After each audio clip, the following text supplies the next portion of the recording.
The Heart Sutra, a foundational Buddhist text, is among the shortest sutras, and at least in Japan, is the most popular. As part of spiritual practice, the entire text is often chanted aloud and copied by hand. It is a summary of longer Sanskrit texts, and was passed from Chinese scholars into Japan around the year 600. In this video essay, I will present a visual semiological analysis of the text in order to expose the layers of meaning hidden within. Here is the full text read aloud with its English translation.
An interesting feature of the text is its segments of sino-phoneticization of various original Sanskrit phrases.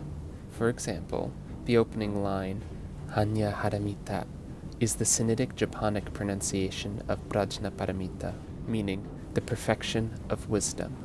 What occurs is a transformative layering where characters that have been chosen solely for their pronunciations are assembled to represent new Sanskrit words. And yet, the original semantic values of these characters remain, unvacated, subsumed by the newly assigned meaning. Humorously, we might attempt to translate the characters in the opening line under their original meanings. This would result in something like, generally, if waves collect honey, many heart sutras. Practitioners are forced then to simultaneously hold these many meanings in their minds at once, suppressing one meaning for another. However, those familiar with Chinese or Han characters are no strangers to this transformative layering of meaning. Han characters can roughly be categorized into two main groups, pictograms and phonosemantic compounds. Pictograms are the visual representation of the concept intended to be represented. For example, a river, a tree, fire. These characters probably make up only 5% of all Han characters. Phonosemantic compounds comprise the bulk of existent characters.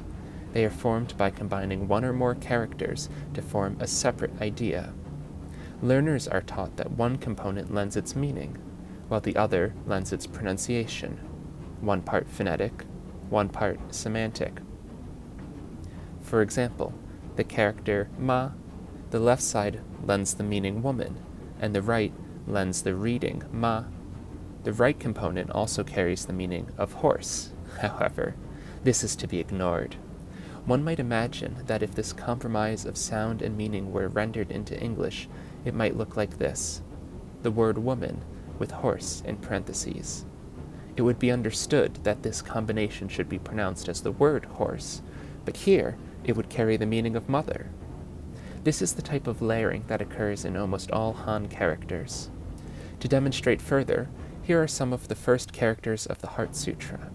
This component lends the meaning of person, and this component lends the pronunciation b. By itself, the right component would mean a bundle of arrows. Together, they mean Buddha. This component means speech, and this component lends the pronunciation setsu. By itself, the right component is a character of Taoist philosophy corresponding to lakes. Together, they mean explanation. So, taken together, the first two characters mean Buddhist explanation or Buddhist teaching. For me, I find this transformative layering of meaning to be extremely beautiful. As Han characters constitute the world's oldest, continually used writing system, I like to imagine the centuries of people who created and imagined new words into being through combination and invention. A long history which saw the transformation of characters into aesthetic and writing into art. While inexhaustive, I hope that this visual analysis of some character components of the Heart Sutra might elucidate some of the logic in the construction of Han characters, while also revealing the many layers of meaning embedded in this text, which asserts the non-division of all things, that form does not differ from emptiness, and that emptiness does not differ from form. Here is the analysis of the full text. Who said